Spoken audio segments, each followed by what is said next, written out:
बिस्मिल्लाहिर्रहमानिर्रहीम। सच्चे वज़ाइफ के प्यारे नाज़रीन, अस्सलाम वालेकुम। आज आपकी खिदमत में कुल हुवल्लाह का अमल लेकर आई हूँ। आज का जो अमल है इंतहाई मुजरब अमल है।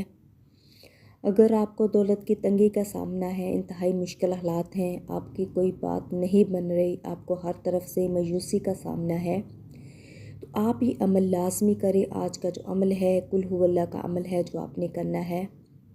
इसके मौज़ात आप अपनी ज़िंदगी में देखेंगे। हर नमाज के बाद आपने 11-11 दफ़ा कुल हुवल्लाह पढ़ना है। अव्वलो आखिर आपने 11-11 दफ़ा दुरूद इब्राहिमी पढ़ना है। आपकी जो भी हाजत है, आपकी जो भी दुआ है, आपकी जो भी मुराद है, आपने अल्लाह ताला से शहादत वाली उंगली आपने आसमान की तरफ खड़ी कर लेनी है और आपने ये अमल करना है। और इसके बाद आपने अपने चारों तरफ फूंक मार लेनी है। इंशाअल्लाह ताला अल्लाह पाक आपके रिज़्क़ की तंगी दूर कर देंगे। आपके जितने भी मसाइल होंगे अल्लाह पाक ख़त्म कर देंगे। जज़ाकल्लाह।